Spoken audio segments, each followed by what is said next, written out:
Welcome to the Tim Voxel Bob Show. This is episode 47 and a half. It's episode 102. And that's it, not and a half. There's no half episodes, you know? There's no B's. I guess technically there's, okay. I did do a 99B episode as a joke. Because I was like, this is not good enough to be episode 100, so let's call it 99B. And then the 100th episode was just bad. So there's no reason to not do the 100th episode. Because it ended up just being bad anyway.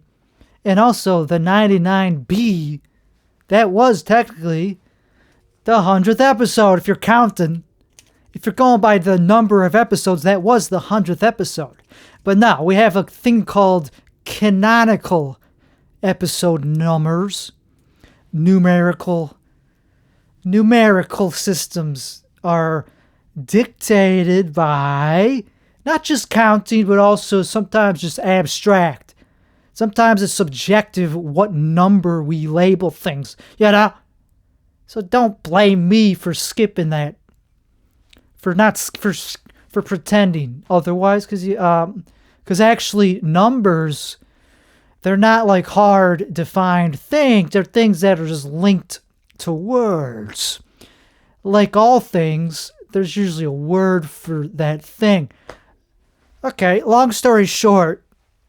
So you know how people say that this is the 13th floor, but we don't call it that. We call it the 12th floor or whatever. We just skip a floor. You know, that's what I'm doing with the episode numbers. Like canonically, this is the 14th floor. Yeah, you know, if you're counting consecutively, it's the 13th floor. That's just how things work. If you're going consecutively on paper, but we're allowed to do that. We're allowed to just, as the business administrator of this building, if the person who administers this building has the power to just change how math works. And I kind of agree that you should be allowed to do that. You should be like, yeah, this is our second album, numerically speaking, but we like to call it our third album because we're doing it, because we're, you know. So, long story short, this is episode 102. Have I done this only 102 times? No. I've done this more than that. But we like to compress numbers down to being less than they are. Okay, that was really bad of an intro. And you could tell that I've been, you know, not really using my vocal cords very much, given the fact that I can't even say okay. I actually am doing better than normal. Doing pretty better than normal speaking-wise, because typically I can't even get over a simple sentence. So anyway, but actually the reason I'm hampering on this subject is because your ability to speak or communicate, and when you don't have that ability, those things are very obvious. Firstly, speaking or communicating in general, however you do it, that's pretty much all you have in life, is your ability or inability to communicate. So if you can't even say simple sentences, it's going to be embarrassing. You're going to feel like a not a real man. If you're a woman, they don't have this problem. They're better speakers. Typically, they're just better at speaking, forming sentences ahead of time. They're better than that. Men, we just kind of wing it. We just start sentences without knowing where they're going to go. I didn't know where that sentence was going to go. Okay, that one I knew. Okay, that one I knew too. Okay, these ones are easy. These are easy sentences to plan out before you even finish or start saying. But okay, so why am I talking about this? Because people don't know this. People don't know that your ability to communicate is it. That's all you got. That's your whole value as a person. If you can't communicate with anybody, you're not a person. Sorry. So that's why on a podcast, if you're stumbling over your own words, you're going to look like an idiot. like a fraud. But actually, that's just performance. That's just how good you are performance-wise at communicating. Big whoop. Big whoop. You could eventually come up with the right way to string together, because there's many forms of intelligence, but it all comes down to communication. You might think I'm rushing to conclusions here, but actually I've thought about this for about 6 weeks. I thought about this for a couple months, which is enough for me to come to a profound conclusion about reality that's probably not fully. I mean, who the hell knows? Usually it takes more than a couple months to come up with, to like fully prove something new. But that's not my job. I'm just the guy that came up with the theory. So the theory is, whether it's true or not, I'm not smart enough to even know if it's possible to be proven true. So that's the first thing, is I don't even know if it's possible to prove it or disprove it. So I don't really care, because it's true enough to explain pretty much everything that is explainable, and then some. So the theory is that everything is just about communication through language. What is language? It's a framework that uses metaphors, uses words, uses these things called words put together in sentences to communicate meaning. The thing about it is, it's not perfect. How do you describe something wholly fully comprehensively through language or anything, through any tool? How do you perfectly describe something? Well, a photograph. Okay, is that a language? No, that's why they say a photograph is better than words. I don't know. Do they say that? They say a picture's worth 1,000 words. Yeah, but that still means you have to use words to describe a picture. Okay. Anyway, that doesn't matter, because words are still the thing that point to any picture, anything in your head, any concept. You need a way to imagine that concept. Does that take words? No, not necessarily. So what are you talking about? Well, yeah, I'm talking about a lot of things.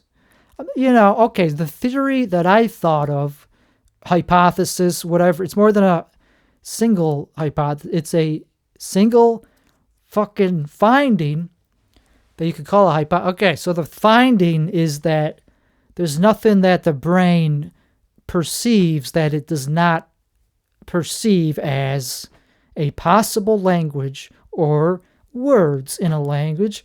What the hell does that mean? Well, okay, let's say I'm looking at an object.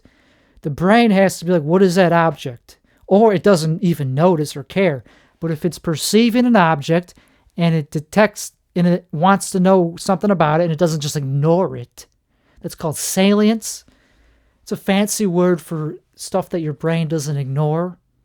If your brain says that something is salient, it has to assign meaning. And that involves assigning a word to it or some concept to it. I don't really know. I don't know. So it does that. If it decides, okay, this is an important thing to know about or to learn about, to assign meaning to, it does that. Why am I talking about the brain? Yeah, I could talk about the brain. I don't really want to. I'm getting mad at how bad I'm doing communicating the simple idea that everything that exists is a thing that is trying to communicate through language. Okay, I give up.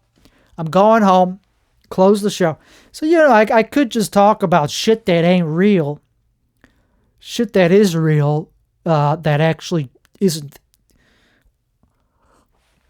I could just go back to being a childlike person and be like, hey, isn't it funny how some people are this? Yeah, I could talk about news and politics and stuff like that. But nah, I'm just going to keep talking about something that I can't explain, because that's fun. I could talk about slam dunking on liberals But I'm not doing that. That's been over. That's been old since 2019 when everybody just moved away. 2020, around there, that was the tipping point where everybody was just like, okay, this is no longer funny. So you move. I had to move as a refugee. So I don't really have a reason to talk about them anymore. Anyway, so back to the thing I don't have the ability to talk about even more. Okay. So, I don't know. Nobody's asking me to explain this, but let's just say they're confused. What the hell do you mean? So, I have a theory of everything, which sounds retarded. It sounds like something that's not true and bullshit, but it's for lack of a better thing to call it, it explains everything, and it's a theory. So that's what it is. Is it finished? No. Is it good? It's not really that good yet. It's better than all the other ones. Okay. So I am the type of person who likes to know everything about how the universe works. I just like to kind of have an idea of what's going on in the universe.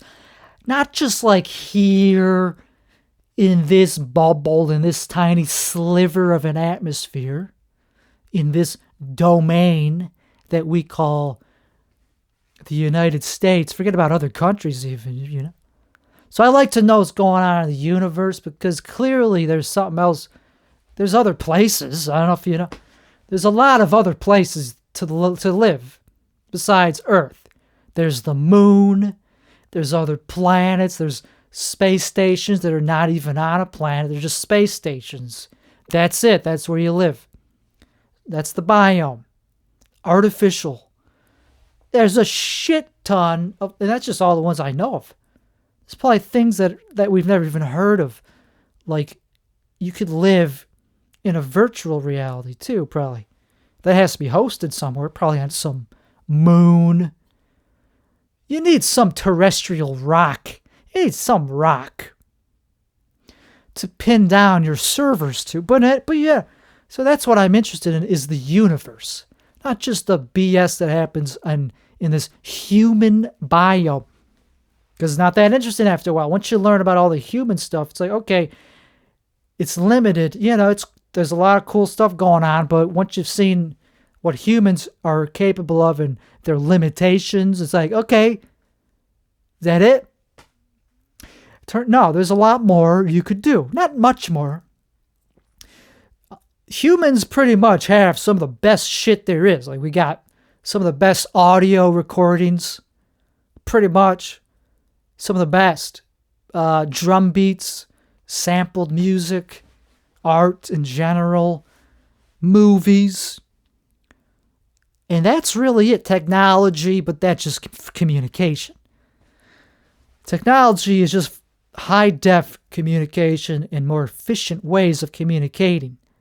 Communicating, I don't know if you know this, that also includes moving around. If you know the word commute, your daily commute. What does that mean? You're moving something from point A to point B. You're communicating data. You are the data, but what's the difference? It's physical data as opposed to digital data, but it's still data. So anyway, we that's what we're doing here is nothing but communicate. Even if you're just laying in bed all day or lying in bed if you want to be grammatical. If you're lying in bed all day, you're still communicating.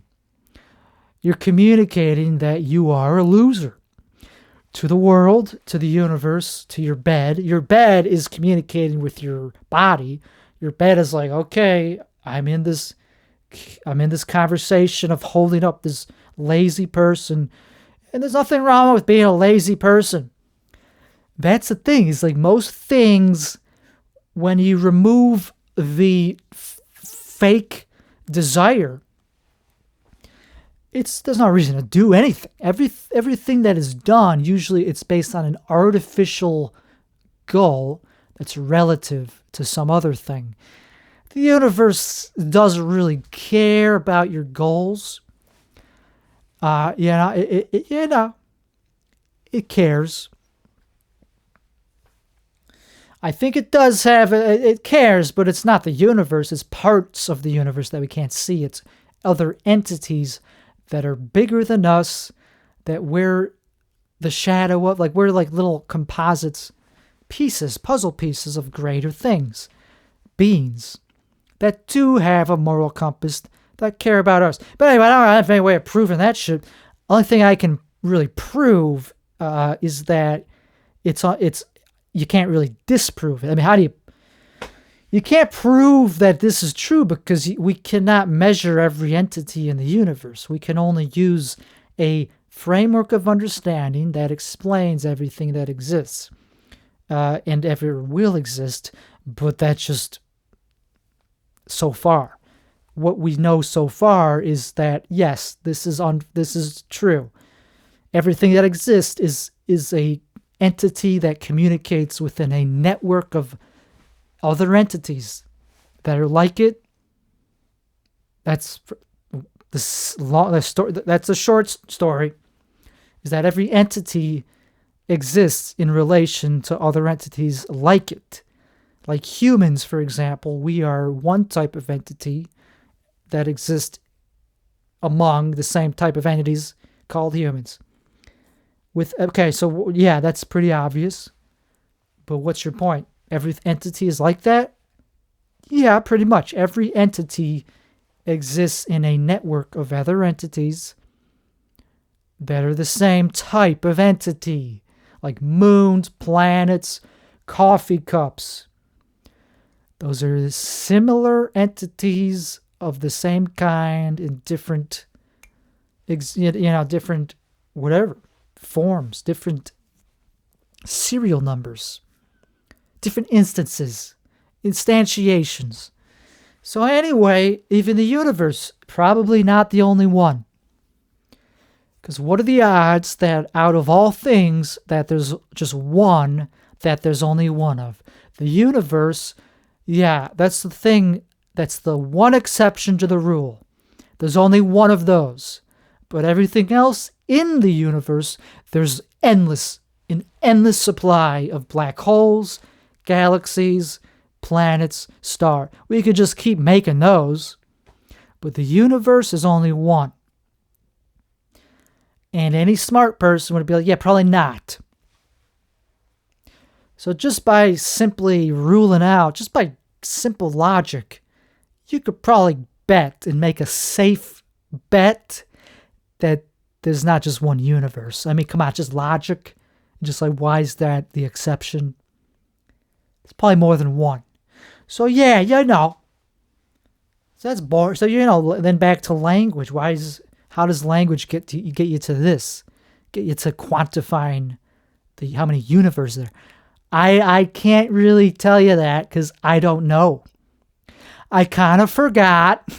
But so I'm not going to even attempt to demonstrate how that's the same thing because I'm too tired and lazy right now. But not even that. It's not that I'm too lazy. It would just take a lot of time. I won't probably do it. I won't be successful at it. And I didn't want to. So anyway, but I am confused about it. Okay, so I guess language comes to the fact that, yes, communication is all we're doing. But we can't communicate perfectly. We have to abstract. If we're describing something complex, we can't describe any system in its full state. It's just not possible because it changes.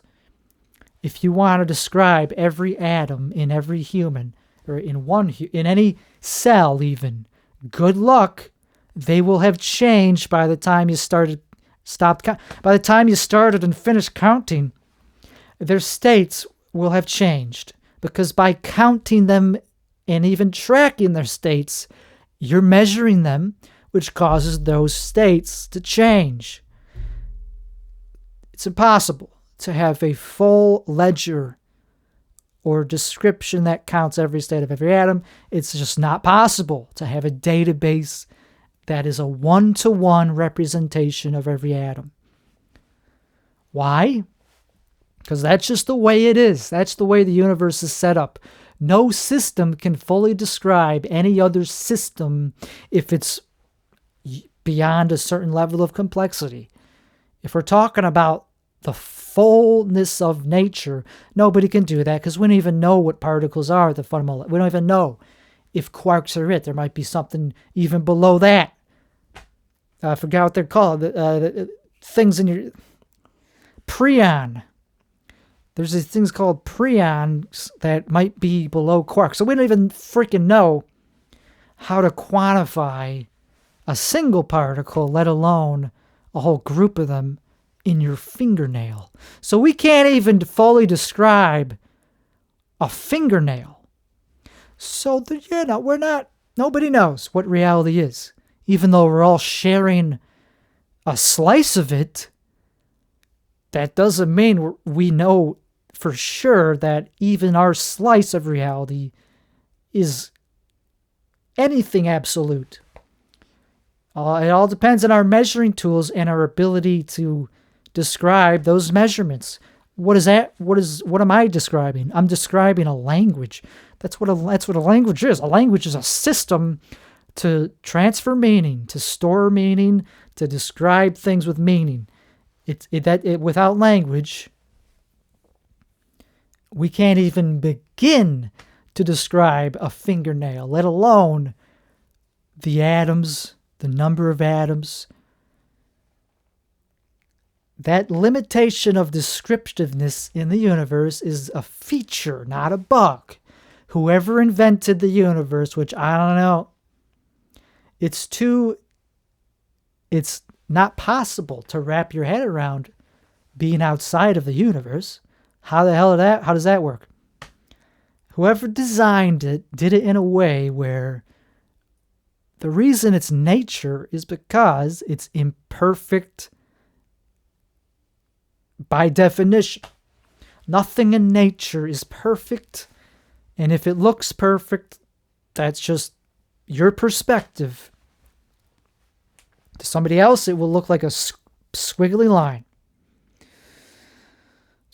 So it really does come down to language being the tool that we use to describe things. So if there's a limitation to our descriptiveness, is that our problem? Is that a limitation in nature, in language? Do we just need to keep inventing better words that are more accurate until we finally can nip it in the bud, or finally describe atoms in their full states in real time? Is just a matter of not having the right measurement tools? No, that's a thing about nature, is that you can never fully pin it down, or else you're God. And we have yet to see anybody do that, including God. We have yet to see evidence of a God being able to transcend this limitation of communication and the compression of language, taking away some of the details and creating emergent details due to mistranslation. It's pretty simple that all it is mistranslations that create all emergent properties and misinterpretations, which is just the same thing as mistranslations on the receiving end. It's the same thing. I mean, it's just another word for translations, but when it's being done by the person receiving as opposed to sending. But either way, everybody has to translate, regardless of if they're sending or receiving information. Anything that's meaningful has to be translated from the initial language to your native language, which is the kind that your brain understands, or any system understands. Brains are not that special. There's other biological systems that are capable of intelligence with no brains anywhere to be found. They just have access to neural networks of some kind, networks that communicate meaning between these nodes.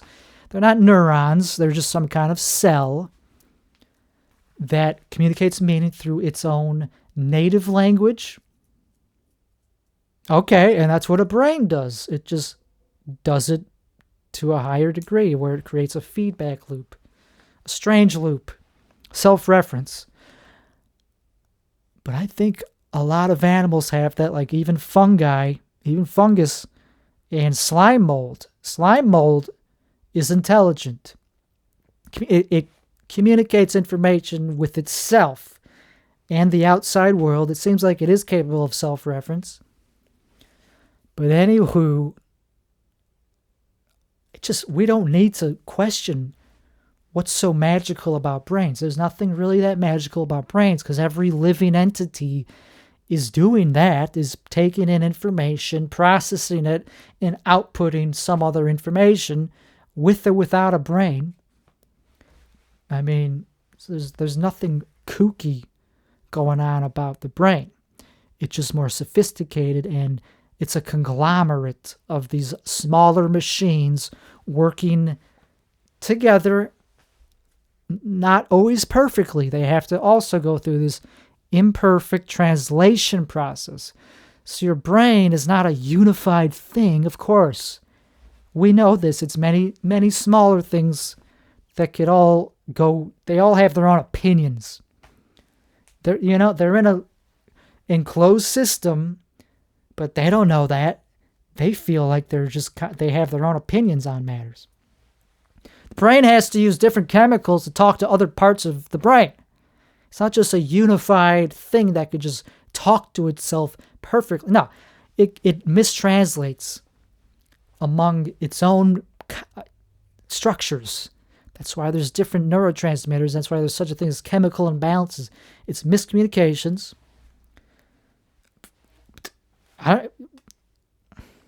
So that's what everything is. Everything has to rely on language, their own native language first. Everybody has their own first language. And by everybody, I mean everything that processes patterns. Even artificial intelligence uses language or protocols, which are man-made. Anyway, but yeah, so everything has its own native language. In order to communicate outside, it needs to translate. I mean, you may not know this, but even if you're talking to somebody else in the same native language, that's still not your native language. Your native language, my definition, the Tim Weichelbaum definition, which will be updated as it gets better, as it gets aligned with science. They don't really have a word for it. They call it like mentalese. I like that word. But the point is, it's a real thing that is not your native. It's not the actual words you say out loud. It's not English. For me, my native language that I speak with other people is English. My real native language is not English. You don't need to actually go through words to get to thoughts, to form thoughts, to process intelligent thoughts, to come to conclusions. You don't really need to be thinking out loud in your brain. So there's something else going on there. There's another language that's unspoken, but it's actually doing work under the hood. It's not with words, but it's with some kind of lexical tunneling system that's invisible, but you feel it. We could call them words because there's a lexical mapping that takes place. When you look at something, you experience something that's about to happen. The words don't necessarily come to fruition, but the words are there. The meaning is there. It's like, something's bad is going to happen. This person is going to get hit by a car if I don't yank them out of traffic. You don't really need to go through that thought process in words, but the lexical mapping absolutely happens. It takes place. The semantics take place. The lexical mapping is the part that's very hard to understand what's going on because it's invisible. It's unspoken rules, get into the semantics of like, okay, if I yank this person's arm, it will save their life. So, my definition of native language is that. It's that invisible, unspoken, unheard, yet mechanical language. And by language, I guess it's sort of like a program. Think of a program that's executing on a computer. That computer isn't looking at the code that the programmer put into that program and compiled. No, the computer is using its own native language, which is binary at this point, or machine code. It doesn't care at all about the words used by the programmer. It's using its native language. Is that words? No. It's just ones and zeros that calculate things, that lead to logic gates opening and closing, and somehow, and that just gets to the right number. It gets to the right end result calculatively, computationally, which is just calculations. It's deterministic calculations. But okay. So that mentalese that happens in humans, all humans and animals, it's real. And you could have a very developed native language without saying a single word to the outside world and be perfectly fine. In fact, it's probably better that you work on your native language before you work on intermediate languages is what I meant to say, with other people. You see, English, you might say, that's my first language, it's my native language. Yeah, no, you were conscious before that because you have a native language. That seemed like a non sequitur. Where did that come from?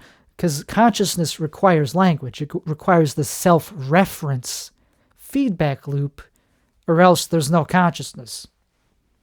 There's no consciousness if you can't reference something that happened in the past that is you. You have to reference you in the past to have a consciousness, or else I guess you could be conscious without a memory of anything, but we don't really consider that consciousness. You're just awake, perceiving, but no way of referencing the past. Okay, that might be a form of consciousness. It's not intelligence.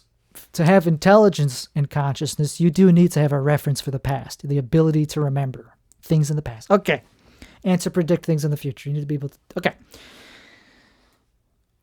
What the hell am I talking about? The native language is still what I'm... Because we don't know. So English, people think, that's my first native language. It's like, nope. That's an intermediate language that you use to talk to yourself and with other people. Yeah, we all think in English to some degree. Not everybody, but most of us do think in our native intermediate language, such as English, to solve problems. But it's not doing most of the heavy lifting. You think it is, but actually you're having visual thoughts that don't require English. Okay, so that's your native language. Your native language is just however you take perceptions and convert them into semantics, into meaning, into whatever those things mean. Forget the words. Words are just shortcuts that you click on to get to programs that open up. Okay, so what the hell is the reason? Why is this interesting? It's interesting because it's true, and it's interesting because we don't know how it forms, and it explains intelligence and many things like autism. It doesn't really fully explain anything, but if we understood it on a cellular, microscopic level, see, that's the thing. We're talking about an idea. A framework that is a machining. No, it's a programming language.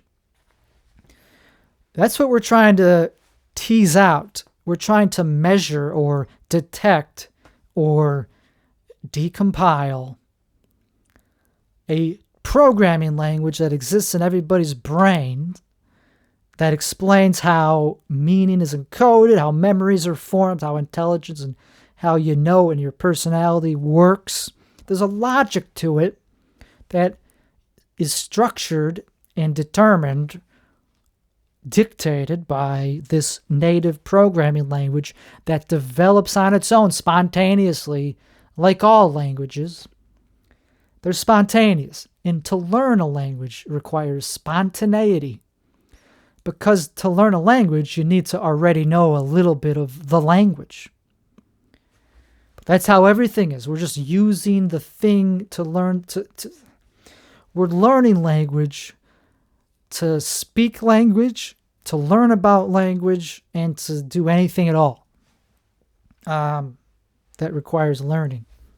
To learn a language, to learn grammar, you kind of have to start one word at a time. And then more things fall into place. But it's weird how you kind of have to just get it spontaneously. You can't go to school to learn a basic language without having some understanding of language. If somebody says, hey, don't do that, and you don't understand anything about it, without any intuition that's from instinct, good luck. Because how do you teach somebody grammar if they don't even know what words are? And how do you teach somebody words without understanding any grammar? Yeah, you start with the simple ones. I'm just saying, we get it.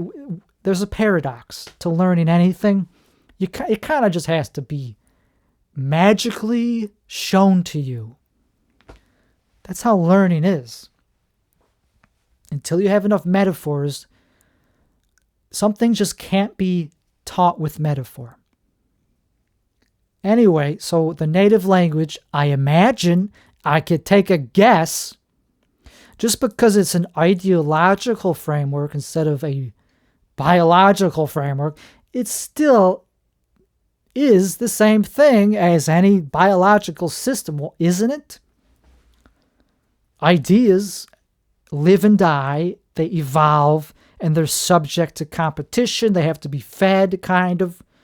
Ideas are not that different from biological systems. So is it crazy to suggest that your native language starts the same way as your cells, as an embryo? Starts out as one cell, and then it divides into two cells, and then 4 and 8, and it's quantized as one entity going to two entities. There's something about that goes down to quantum physics. It's like, okay, we're going to quantize macroscopic objects from 1 to 2 objects, distinct 2 ideas. What's the difference between 2 cells and the idea of 2 cells? I mean, to be able to distinguish, to count between 1 and 2, that's biology making a ideological decision of reproduction. That's an idea already. We're talking about the idea of going from one thing to 2 things. Nature has ideas embedded into its code. So ideas evolve, I imagine, just like biology, because biology is an idea. The idea of biology also has to conform to the limits of any system in the universe.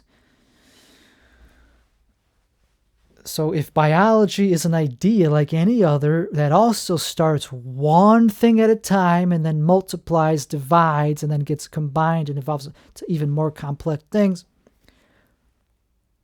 I imagine the same is true with language, and the same is true with your internal native language, which starts immediately after you're born. It starts with one concept, and then that concept splits into two, and then you get more, so on and so forth. The first one is probably just the concept of having a mother, something like that. First, you have the concept of a mother and warmth and being fed and satiation and pain, hunger, all that jazz, teething. And then your father, you have these concepts that emerge one at a time. And there's a contrast, and that's how you discriminate between these concepts. It's like, oh, okay, this is this concept. My mom is this. My dad is this. You're not even using the words yet you have the concepts.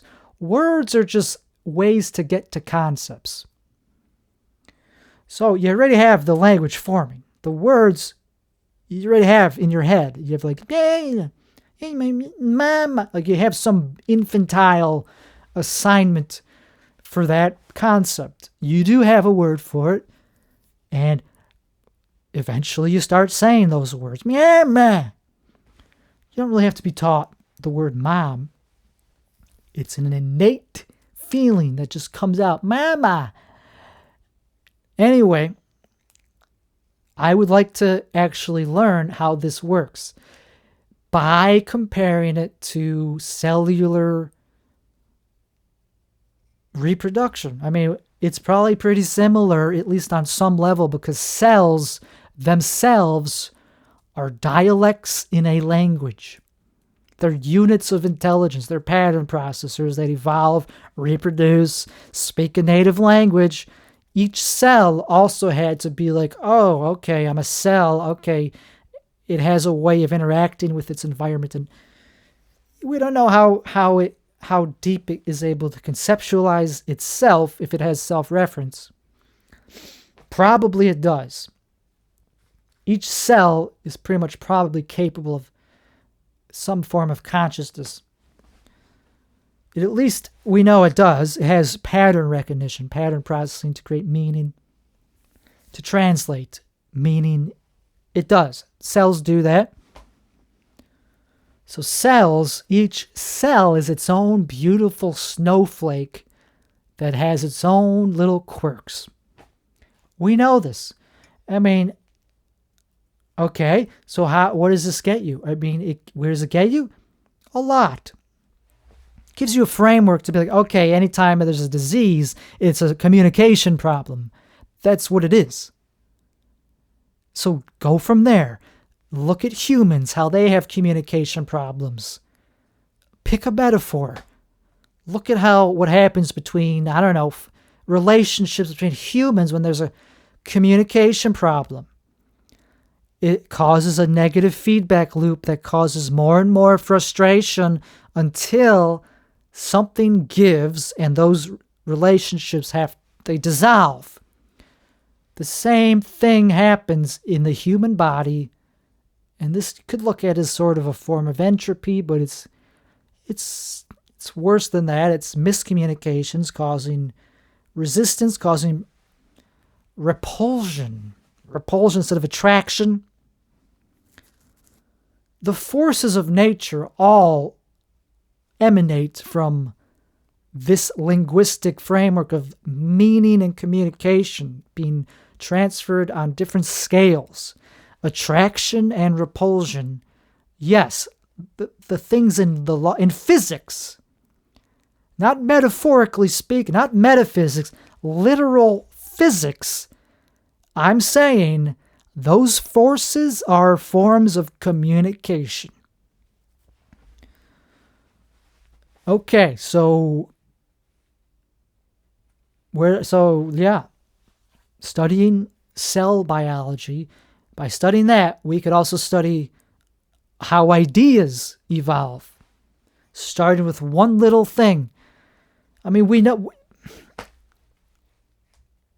Okay, well, this is just one little part of the greater theory that I am developing. It's just something nobody knew. Like, nobody knew that everybody's different. No matter how well you speak the same languages, there's going to be miscommunications. And if those miscommunications develop wide enough gaps between the two speakers, they're going to give up. You know how there's euphemisms like, oh man, now you're speaking my language. That's why anybody gets along with anybody, is because they're speaking similar languages. And if they're not speaking similar languages, then they're using a good translator. Because you don't actually have to be speaking the same language literally to get along with somebody. You just have to be translating between them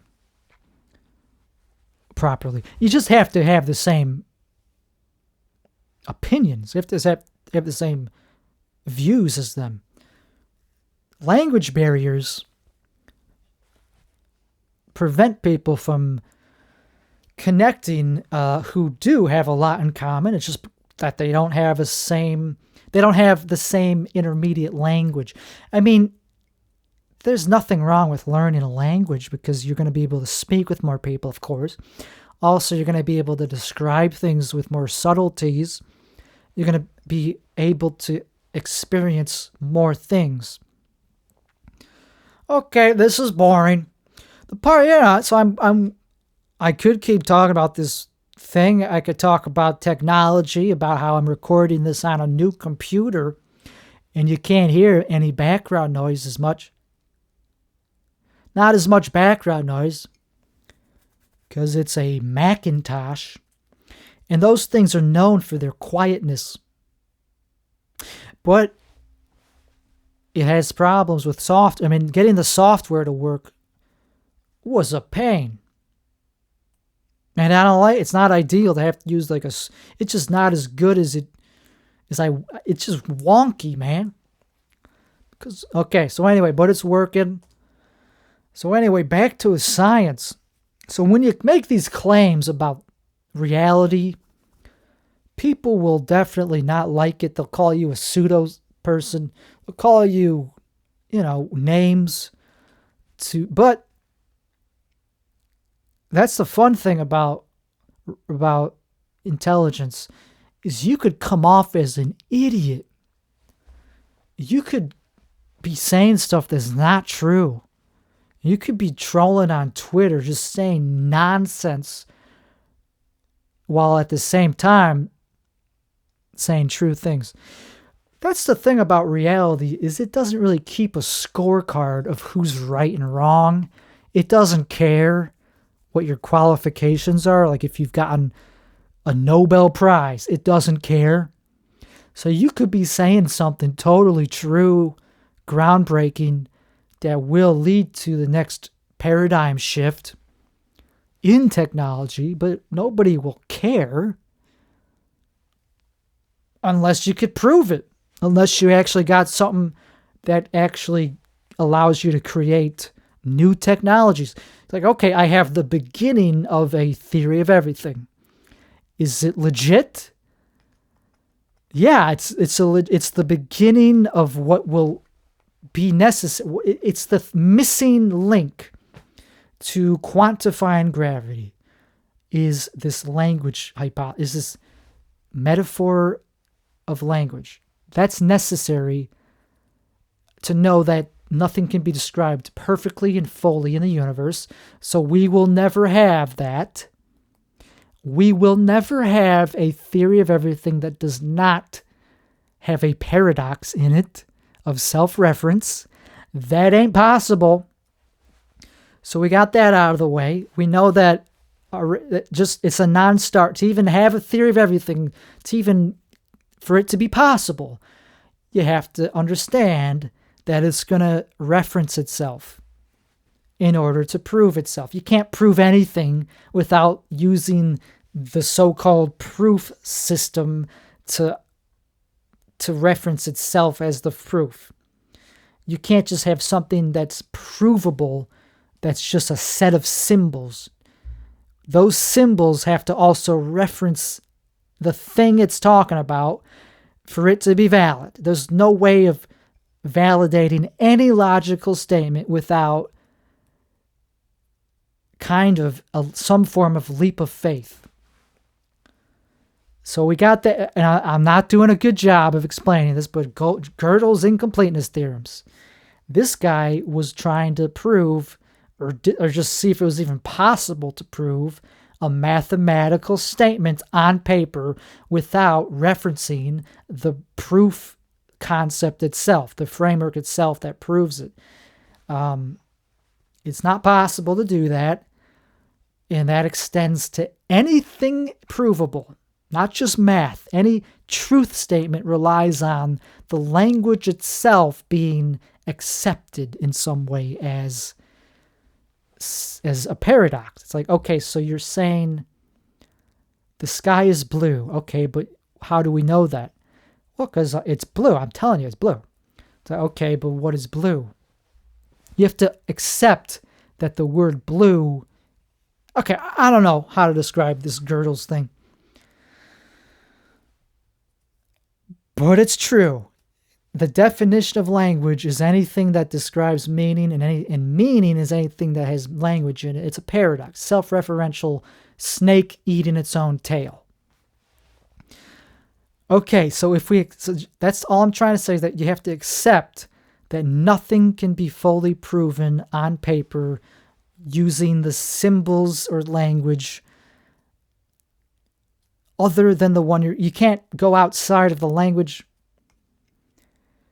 You can't prove anything on paper without relying on the same language that you're using to prove it. Okay, so by next episode, I will be better at explaining the paradox, but that's true. You can't describe anything fully without this self-referential paradox. And that same paradox is what creates human consciousness. Okay, so now that why is it so?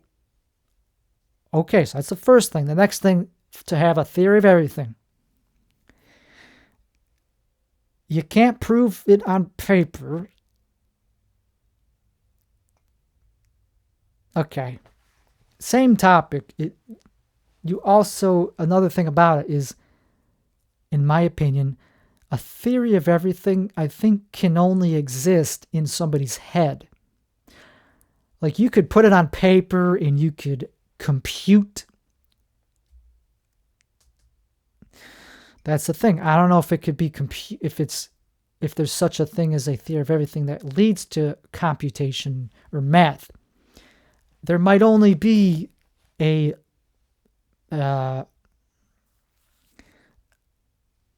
okay, so the universe is not computational. We will never be able to fully compute every process, so there won't be mathematical formulas for everything. Maybe to give you probabilities, but I guess what I'm trying to get at is, I think a theory of everything really can only be philosophical. It can only exist in somebody's head, because we already have that. We already have a framework that describes everything. I just laid it out. Communication. Everything's a node or pattern that is used to link up. Okay, forget it. I don't have a theory of everything. I can't put it into words.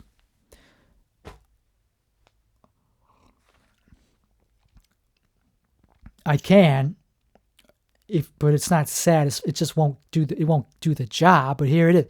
Everything in the universe is a network of communicating nodes.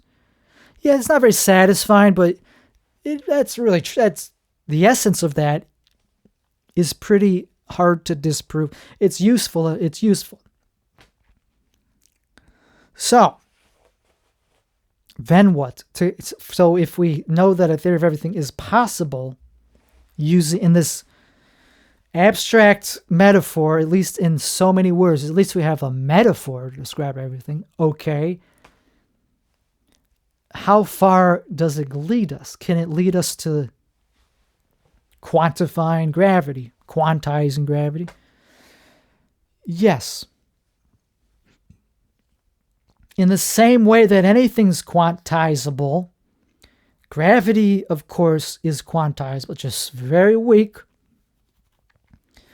So it might be a while until we actually to actually experimentally extract, to detect quantum gravity, quantum gravitons, whatever, to detect it experimentally. That it could be many years from now. But we can detect gravity.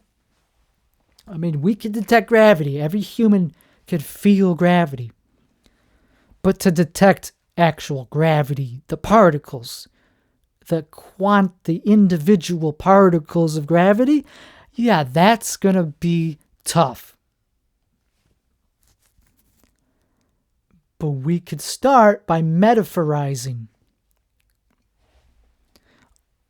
Just like anything. Do we know what's going on inside black holes? No, but thanks to the new framework that I just laid out, how we know that everything's a communication system and that everything that exists only exists because it was written out or spoken as a translation of some other input, we could probably deduce that black holes are not just storing up a bunch of matter. They're accumulating some matter. All stars and massive objects accumulate matter. But it's probably translating it into something else that we can't see. Because everything's a translation process.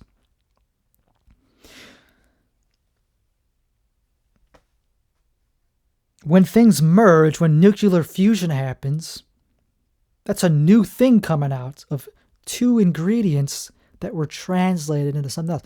Everything that's created or destroyed, we have many words for those things, many words for that process. All it is reading and writing and translating from something into something else.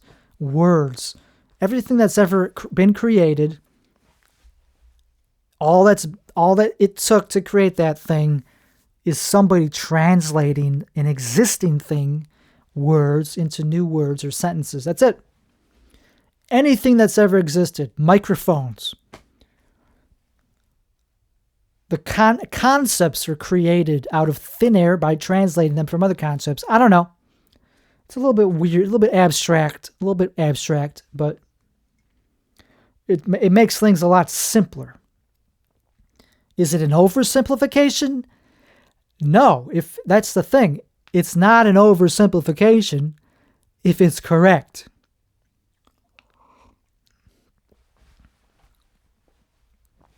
When a cell divides, it's a translation process. It's not just, let's create a cell out of thin air. No, it takes ingredients and converts them into new ingredients. That's no different from translating a language. Okay, well, this is really boring to me, and I'm the one who thought of this. That's not a good sign. Or maybe it is a good sign, because if I thought it was amazing, that doesn't make it true. The fact that I don't think it's amazing, but probably true in mundane,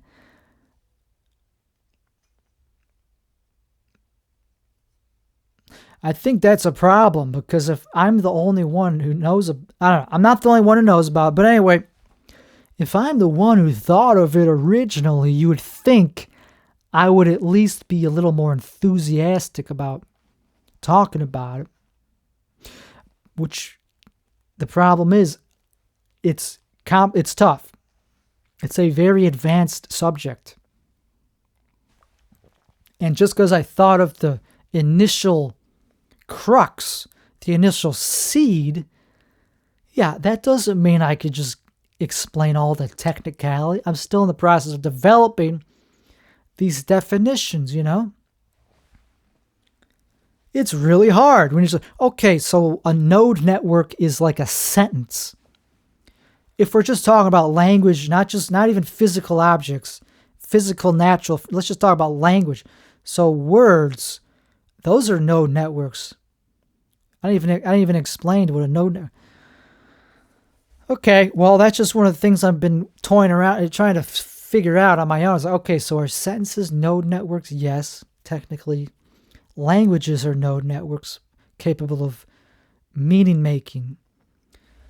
And the thing about it, is I can't just Google it. I'm trying to think of these finish these definitions, formalize them, make them hard, powerful. But I can't just look to any other resources to help because it's completely novel. I can't just Google, hey, so what's a node network? Because I'm kind of the one who came up with the whole concept, the whole theory.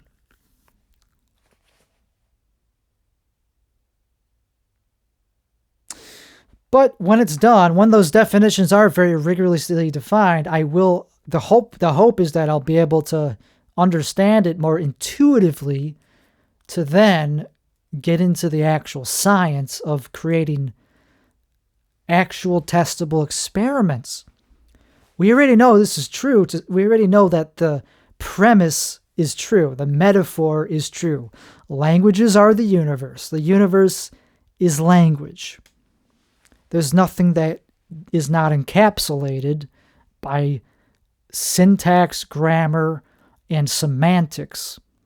And words, what are words? Those things themselves can be as complex as languages. I mean, the word language contains language right there. So words could be anything. Okay. This was not a very satisfying episode, but this is kind of what happens when you're not doing something you're good at.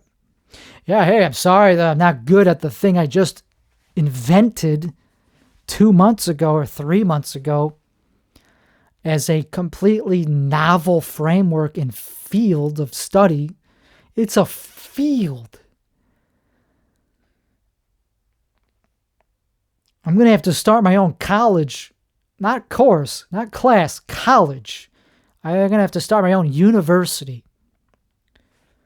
to teach this shit. And another thing about this is I am the guy qualified to do this. Like, people might not know that I am smart or whatever, that I'm capable of this by my lack of qualifications and the way I talk.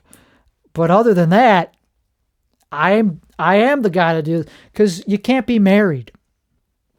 Like, I don't think it's going to be me who comes up with gravity's formula for quantizing, for predicting gravity or whatever. I don't think I'm going to be the one to do that, to unify the forces. Like, I know the missing thing to start looking. I at least figured out something pretty important. I know how to unify them in a metaphorical sense, but not specifically in a mathematical sense, not even really that deeply in a metaphorical sense. I am already further along than anyone else just by knowing that they are communication forces, that they are fields of communication. Okay, at least I know that. And there's a syntax that they have to follow, like all languages and words have to follow a syntax, or else they're not meaningful. That's what separates the randomness and the vacuum fluctuations from actual discrete particles. Is there's a grammar that they're following in syntax that the words are following in this language, or else they wouldn't be meaningful. So at least I have that framework. To actually quantize gravity, I don't think it's going to be some guy in a marriage, you know, who just comes home one day, or like is doing the dishes, like, honey, maybe I think I figured out how gravity works. It just usually is going to be somebody that's living a normal day-to-day life. I don't think it's just going to strike somebody randomly. You kind of have to be really dedicated to this. And I also don't think it's going to come from studying the existing math. I think it has to come as an imagination, as an image in the imagination. It has to start as an image in your head, as a vision. Somebody will be like, oh shit, maybe they'll think of some geometric shape that's like, oh wait, maybe gravitons are just this thing that is a part of the dodecahedron. Maybe if you like, it does come down to the symmetry of space-time. There's a symmetry to particles, as it turns out, so there is a math to it, but I don't know if understanding the existing math will get us there. It might be somebody just closing their eyes, be like, oh shit, maybe it's this, and then the math will come after the vision. Or it will come from just metaphor. A vision, a loose vision, driven by metaphor, which, not to give it away, but one thought is maybe there's such a thing as semantic shedding. Semantic shedding, what does that mean? Well, it's where you're saying something and some of the meaning gets lost. It gets shaken off of what you're saying. It gets lost in the cosmos, in the ether. It just goes into the ether. That could be a concept that's true. I don't know if it explains gravity. I think gravity is not an accident, but you never know. You never know. There might be some semantic shedding that takes place in between all the forces, the strong and the strong and weak nuclear force. They share some components of language. I don't know if you know this, but electrons actually use virtual photons to communicate. That's what keeps them in orbit. It's not just random. It's not just because there's actually a communication field, whatever. There's communication going on between electrons and the nuclei. So they're not just forces that are just that are just like meaningless just because that's just how it is. No, it's because they're communicating very efficiently and rigidly. Okay, well, I know that this was very non-scientific, but I have a framework that has gotten me very far in life in the past 2 months. It's made me happier as a person, less angry as a person. It's kind of like it gave me meaning. It doesn't make me believe in God. It just makes me believe that there's a greater meaning to the universe.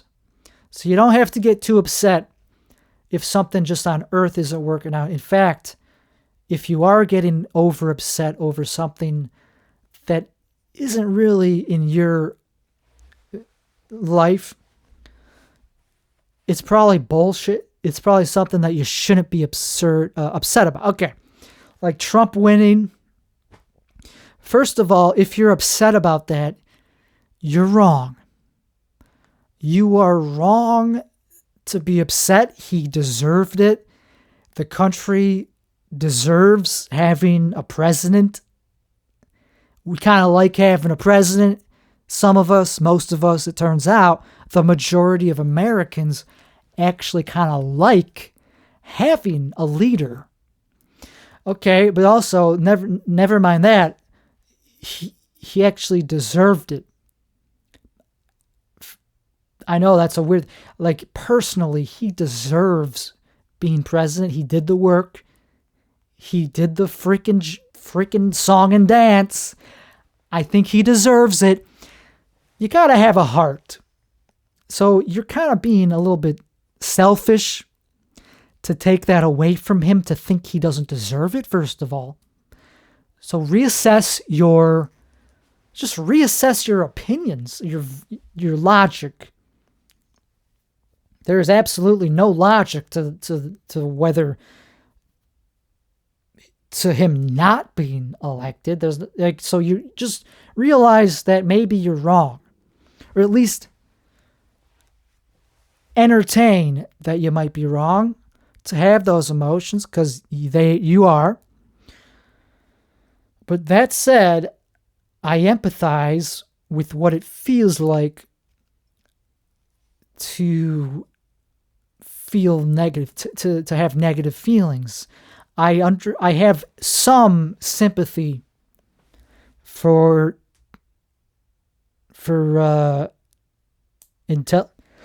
reason deniers, for reality deniers. I have some empathy for them because I used to be a reality denier. Another problem that people don't seem to face is acceptance of their own realities. For example, I'll own up to this. Elon Musk is somebody that I'm a fan of, but I'm not like him yet. I have a long way to go in terms of gaining a pot belly. Have you seen that picture of him? Holy crap, dude. His gut is like out to here, dude. I didn't know that he was like a truck driver. I didn't know that he had the gut of middle America, of Middle Earth. I didn't know that he was that obese. So that's where I'm lacking, and I need to catch up. Who am I to talk if I'm not even morbidly obese? He's not morbidly obese, but he's obese. That's weird. Anyway, I don't know why I'm talking shit about him. It's just weird, man, because I'm not obese. But I have other deficits that he doesn't have. He does not have attention deficit. Anyway, thank you. This is episode 1 and 2 of the Tim Fox Show. Have a good week, y'all. Peace, love, peace in the Middle East.